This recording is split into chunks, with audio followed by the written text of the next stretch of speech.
Hey, sports fans, Larry Eder, RunBlogRun. This is Athletics Chat 25. I misnumbered it. Sorry about that. But Stuart, 25 weeks, and you've been putting up with me. Thank you. Well, next time we'll have done half a year. We'll have done half a year. And people are still listening to us. Yes, it's listening and viewing. And as you noticed, I'm wearing a Russian winter military hat, which I believe I picked up in Moscow in 2013 when Michael and Adam and I were there for the World Championships. And we went to a Russian flea market where we picked up medals from Stalingrad. The thing I wanted to bring home was a 50-pound metal active working cannon. But my dear son had to tell me that I couldn't get it on the plane, unfortunately. But I was heartbroken. I'm wearing this hat in honor of the little cloud, the bear in the background, not only in our politics in the U.S., but also in global sports. We're trying to figure out. So today's just a theme. I'm sorry, Stuart. Next week you can wear that, okay? But okay. We're going to chat today, and you had some good topics, and I was trying to find those. We were going to talk about the 10 nominees for Athlete of the Year. Yes, that sounds quite good. Would you like to start with your deep thoughts?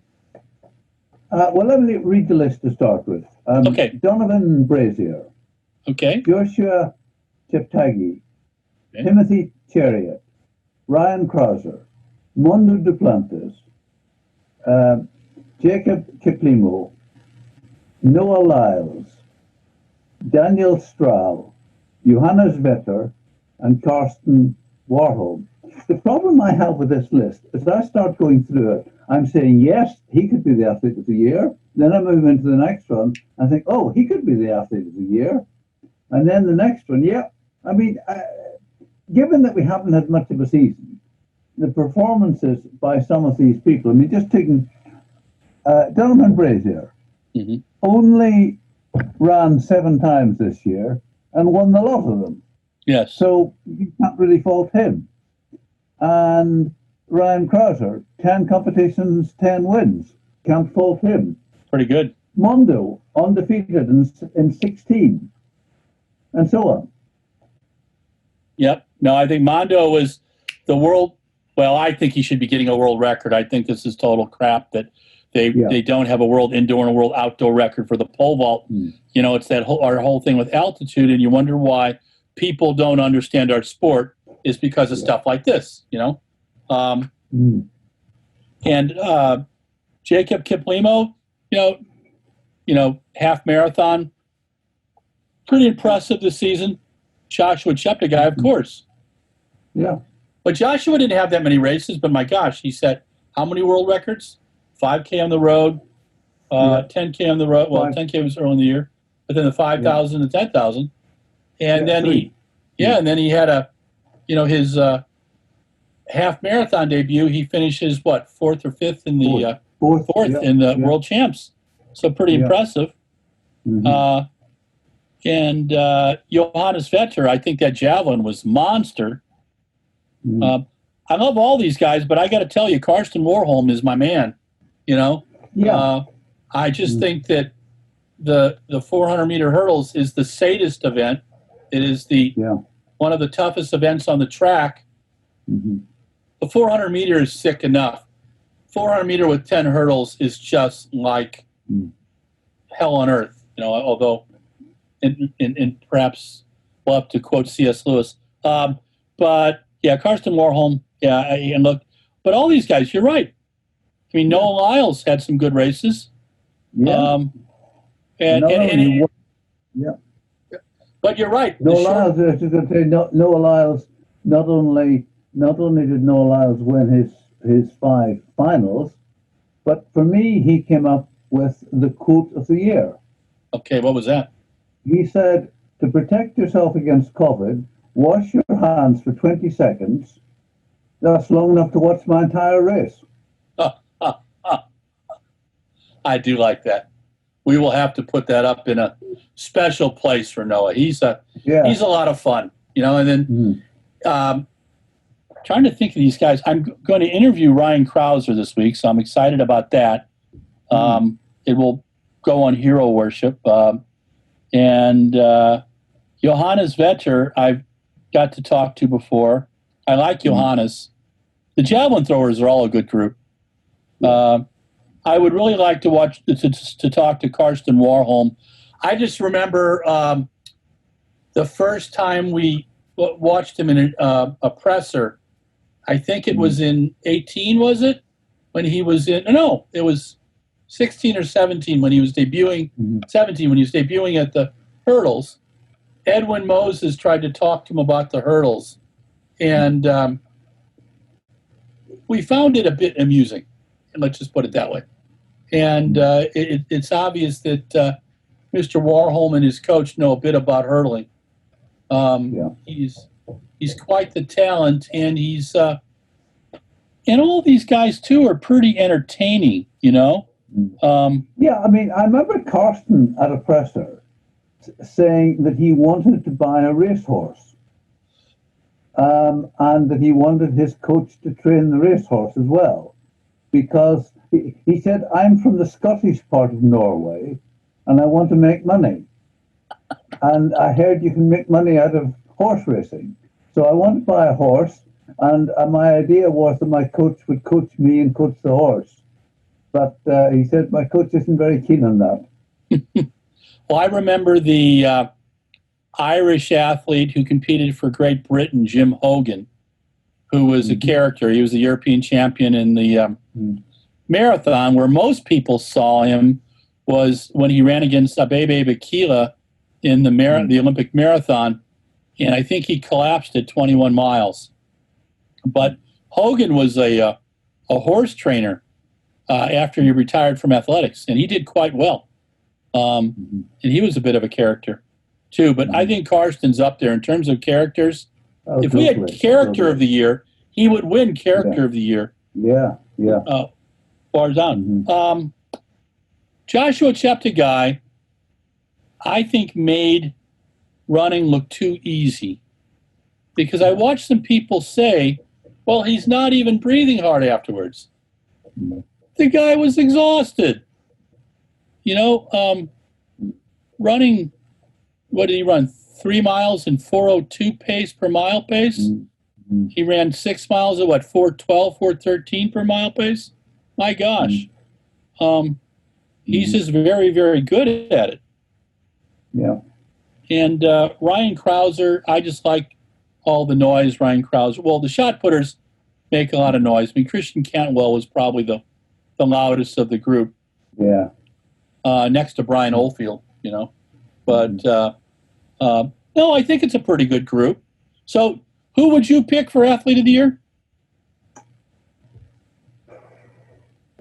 I think I'd have to go with Mondo, because breaking that world record, even if the World Athletics doesn't recognize it, we do.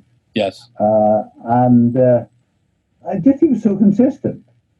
And that Sam Kendricks was the reigning world champion, but somehow this year he just couldn't keep with Mondo. And Mondo, I mean, is so young; he's got so long to go. And I always find him really, really engaging, and also very happy to talk. Even if you're the last one on the line to talk to him, he still gives you time. Yeah, no, Mondo, I think, is very, very good. I like Mondo and Sam and Renault and Piotr Lysek. Sometimes I wonder in the pole vault, who is the person who chases records and who is the person who wins the big titles. Kendricks has big jumps when he needs to, but he's highly competitive. And Mondo, heck, we're going to see Mondo jumping till 2032, So about the time you and I have to retire, And, I mean, heck, they even haven't figured out where 2032 is going to be yet. So, we got to stay around for that. But Mondo will only be 31 years old, and, you may hit And 60 also, by then. So, yeah. Now, I think we may need to have a special award for Mondo's mom, yes. who, of course, drove from Sweden to Monaco, halfway across Europe. I mean, that's probably like one side of the States to the other, because they didn't trust an airline to get us pools there safely. Well, I hope they had Costa coffees the whole way, because, she needed to get a little caffeine. I don't think she stops at Starbucks, and I don't think she's been able to get Pete's yet, but, maybe Costa coffee. Or, there's got to be something along the way for some caffeine. No, she's, I got to meet her in 2017 at the Prix with her husband, and it was just interesting to see how they've allowed Mondo to develop.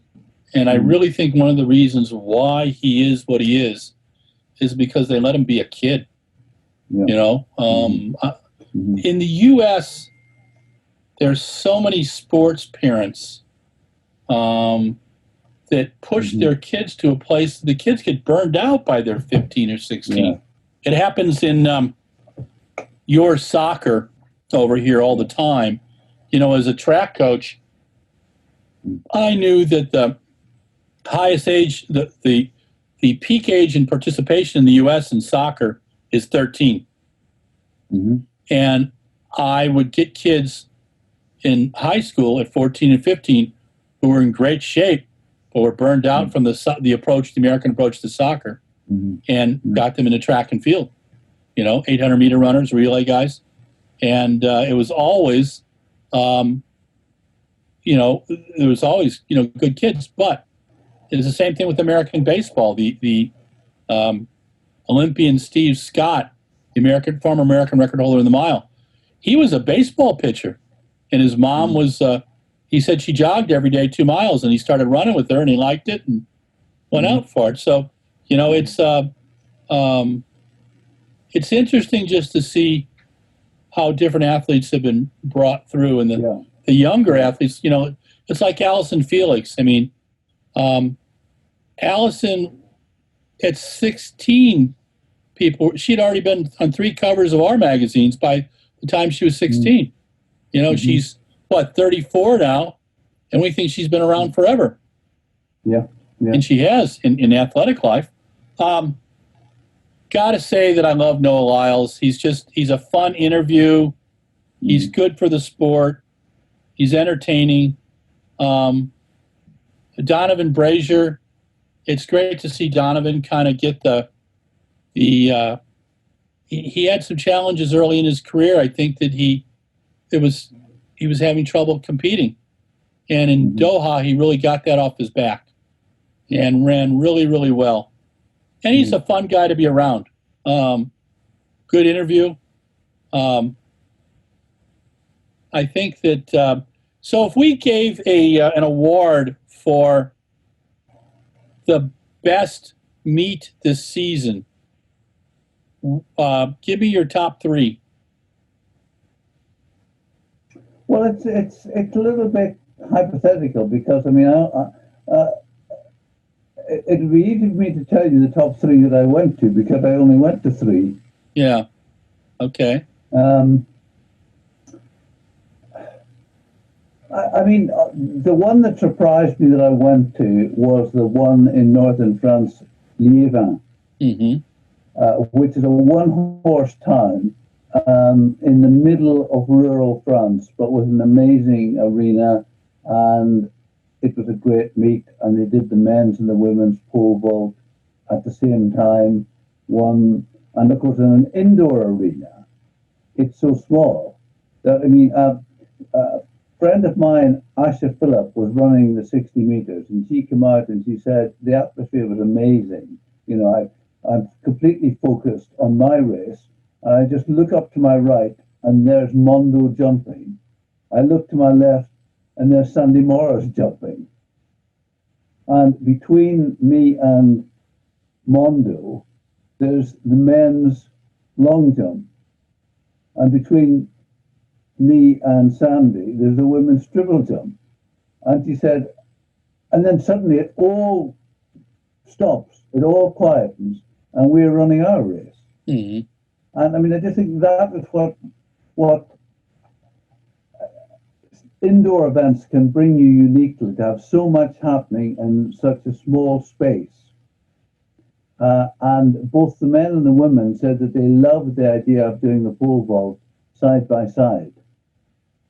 And at one point, sadly, neither was successful, but at literally the same minute, you had Sandy Morris going for the world record and Mondo going for the world record.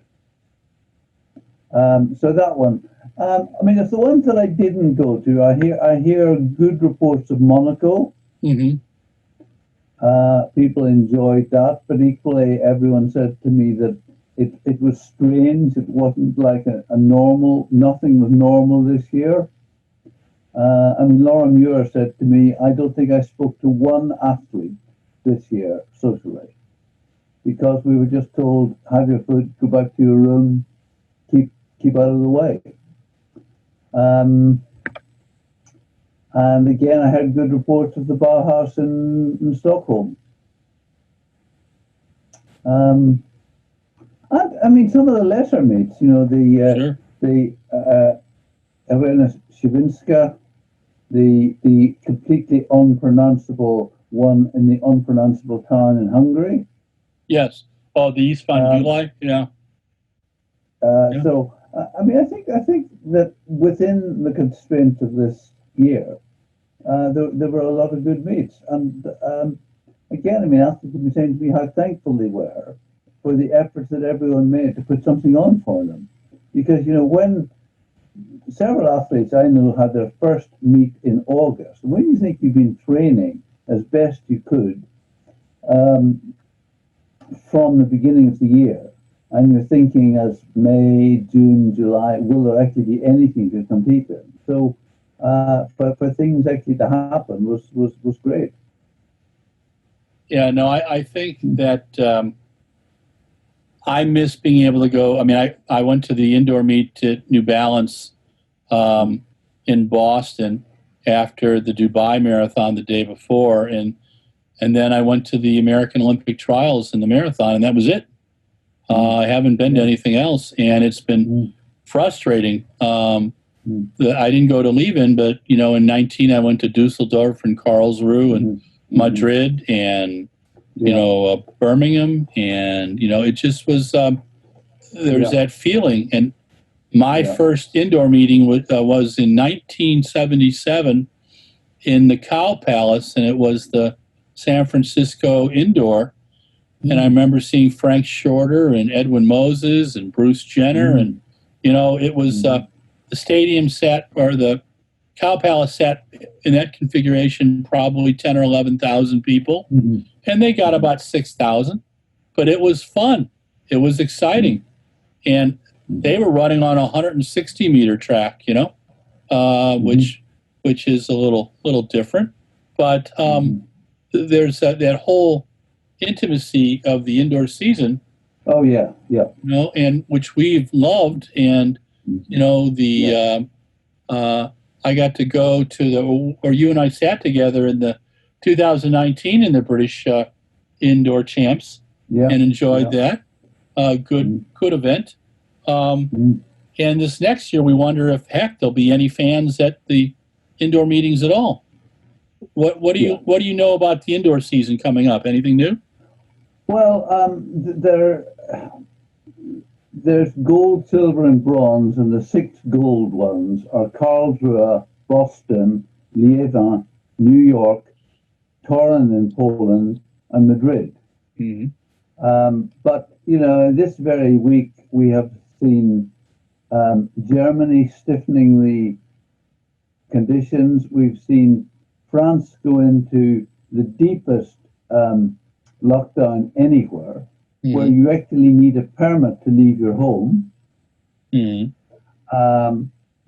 not going to be one in Britain this year because it's not viable without spectators, and we're going into lockdown again on Thursday until there's no possibility of any spectators. I mean, we trialed it at soccer and we got 1,000 in, but then the government said, well, it's not safe to go to the next stage of trying whether we can get more in. So there'll be no chance of spectators in January, February. But on that, the one piece of good news which you posted my report on is that there is definitely going to be a British indoor championship in February, because funding has been made available from a body called UK Sport, who have a sort of business development fund, and they put up the money which will enable the British indoor championships to take place even without spectators. And I mean, in principle, that is the selection trials for the World Indoors in Nanjing, China, and for the European Indoor in Poland. But again, you've got to ask the question, how confident you are that particularly Nanjing will take place, and how confident are you that athletes would feel safe going to China just a year after the whole pandemic started in China? Mm-hmm. Yeah, no, it's interesting. I found it very interesting in the most recent World Athletics pieces that there was no mention of Nanjing at all. They did mention Belgrade in 2022, and I didn't know if I was reading that wrong. Is that the new World Indoor Championships? Didn't they say that if you competed in 2021, you were getting your points to go to the next Indoor Championships in Belgrade in 2022? I'm going to have to spend some time and see if there's actually we're actually having Nanjing at all. I just can't see people going there. And then there has been very little discussion of the Winter Olympics in lovely Beijing as well. Go ahead. I was just going to say the European indoors were in Belgrade a few years back, and that it's a lovely arena. I seem to recall that you were at that, but I love that. Americans had to sit on their own because you might have corrupted the rest of the media. Yes, they put me in a little place, and there was tasers around me. I was able to go back and get an espresso every hour and a half because, of course, I was narcoleptic, and but the meet was wonderful. And to get to watch Ivana Spanovich do that incredible series of long jumps was pretty cool too. No, so I'd love to go to Belgrade. I love the food, and the people were interesting, and there was only a few Americans, so they found me curious, which, being curious is always keeps it kind of fun. What do you think about media being allowed at these meets? Is that going to happen, or are we going to be covering everything remotely again? Well, I would think that at the British one, it will be the same as the British outdoor, that media are welcome to attend, but it will be, there'll be no mix zone, so that you can simply sit in your seat and watch the event, and you will get flash quotes from the athletes sent to you, but you will not have the freedom to interact with athletes, and will not have the freedom to wander around. It'll be come in and sit in your socially distant seat and stay in your socially distant seat. True. I think that which begs the question whether it's actually worth going to. Yeah, I mean, I thought that this summer, it was interesting. They got photos to you at all the most of the meets faster than ever before. And you had that, you were taking them off the TV, which was fun too. And we had stuff up and out before everybody else. We got very good. People seemed to enjoy our coverage, which was, always helpful. And I just think that,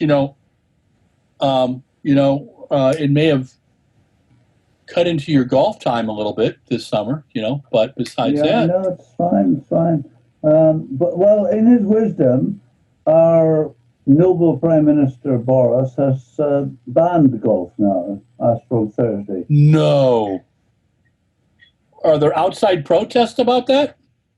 Well, there are, because it just seems that golf, two people playing in an extremely large area, are socially distanced naturally. But I suppose the thinking is that if you have to go through all the sports that there are and say yes, no, it becomes too complicated, and it's easier just to say no sport.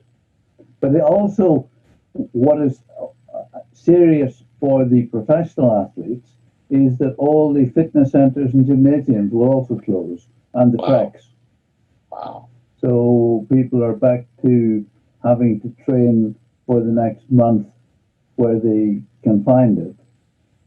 I did this interview with Abby, our long jumper. I always struggle to know how to pronounce her name, Urzura. And I mean, she said that when they got back after the first lockdown, when they got back into the track, the good news was they could go in, but the bad news, they weren't allowed to use the sandpit. And she said, I'm a long jumper, and what's the point of letting me in if I can't use the sandpit? I remember reading that in your interview, and I'm just kind of going, what is that about? I don't understand it. So I'll have to ask a CDC person and see what they can say about that. Yeah. Perhaps COVID likes sand. So one non-athletic topic, a favorite actor, Sean Connery, passed away. And I was trying to figure, like, my favorite movie of his is a non-James Bond one. It's The Name of the Rose, but also Finding Forrester, which was another kind of a small one he did. But I don't believe he ever did a role as a track coach or a track athlete, even though I guess he was like a bodybuilder, and he was in the Mr. World contest or whatever. But, got to have a moment for him. Lived to a ripe old age, and we did enjoy his movie moments. So let's get back to something we chatted about last week. Christian Coleman looks like he's got a 2-year ban, and today there's an article somewhere where they're talking about how they used his sales receipts to show that on December 9, 2019, he was supposed to be at home from 7:15 p.m. to 8:15 p.m. And it looks like he wasn't home at all, although he claimed he was home for like 5 minutes to eat his Chipotle. And I still get back to the point, and perhaps you can shed some light on this. If you know that you're going to be checked between 7:15 and 8:15, why aren't you there? I just don't understand it. Am I missing something? I always think with these things, it's interesting to see the reaction of other athletes and whether there's sympathy or not. And I've seen no sympathy for his position at all. No. Simply athletes saying, look, we've all got a responsibility and a part to play in keeping the sport clean. And your part is to be at home for an hour. That's all they're asking you to do. Be at home for an hour. And, his complaint is that he was within 5 minutes of home and they should have called him. But basically he should have been at home and he wasn't. Yeah, I don't understand it at all. I find it extremely frustrating. And I just think that it makes the sport look bad. And anything that he does in the future, it's going to put a cloud over. And I don't understand why his management literally wasn't all over him after the first time it happened. Yes, yes. I remember a couple British athletes with Christina Haragu had to deal with it. Yes. I did an interview with her afterwards, and Christine said, I blew it. She just took the bull by the horns, and I respected her for that, and she didn't make any excuses. And I just think that at a certain point, you've got to be an adult about it, and this is a world we live in, and that's the way we got to look at it. Yeah. Talk to me about how are you feeling about this new lockdown? Well, I think it's necessary because our numbers are going up. I personally think that the government has been slow at every point, that they should probably have done this a month ago. They tried regional lockdowns, but we're on about 43,000 people who've died, and the numbers are going in the wrong direction. And there's fear that hospitals are busier in the winter anyway because of normal influenza, and they simply fear that if nothing is done now to slow it down, the hospital will be overrun. And when the government originally announced that a good result from COVID would be 20,000 dying, some of us laughed at that. And my goodness me, we didn't see 20,000, but 40,000, and potentially rising.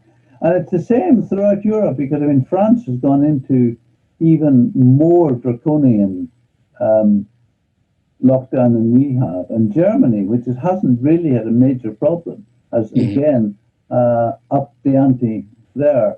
So it's and Italy's having a second, but so.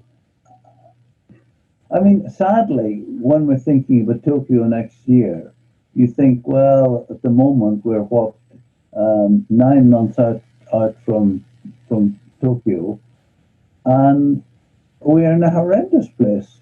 If the Olympics are starting tomorrow, Japan has restrictions on people from 160 countries, and so all of that has got to be taken away.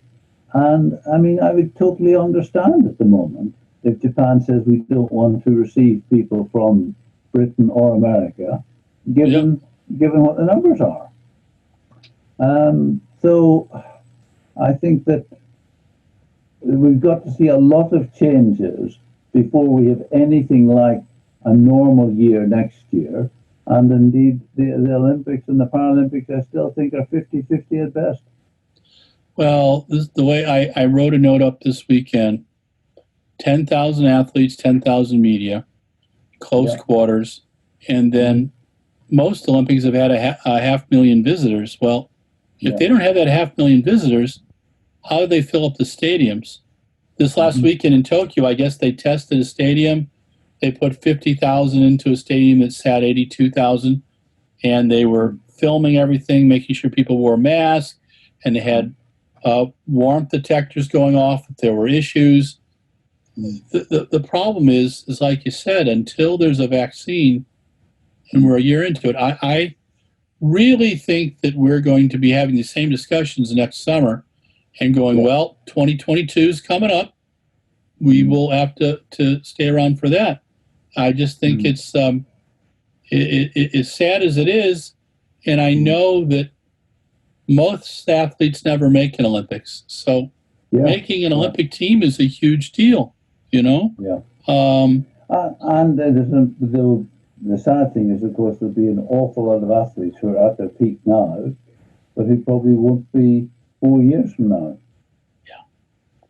No, it's going to be difficult, and it's just we've got about 3 minutes to go, but I wanted to ask you, what was the brouhaha about Mo Farah being on some British TV show. Oh, well, he's just going on a reality TV show. Okay. Now, you'll find this difficult to believe, but I believe the reason he's doing it is because they're paying him a large sum of money.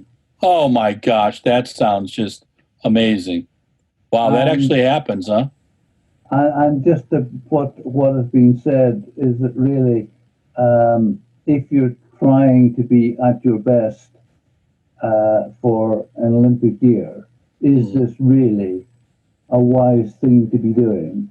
Yeah. You know, when you can risk getting ill or injured, putting yourself in a situation where really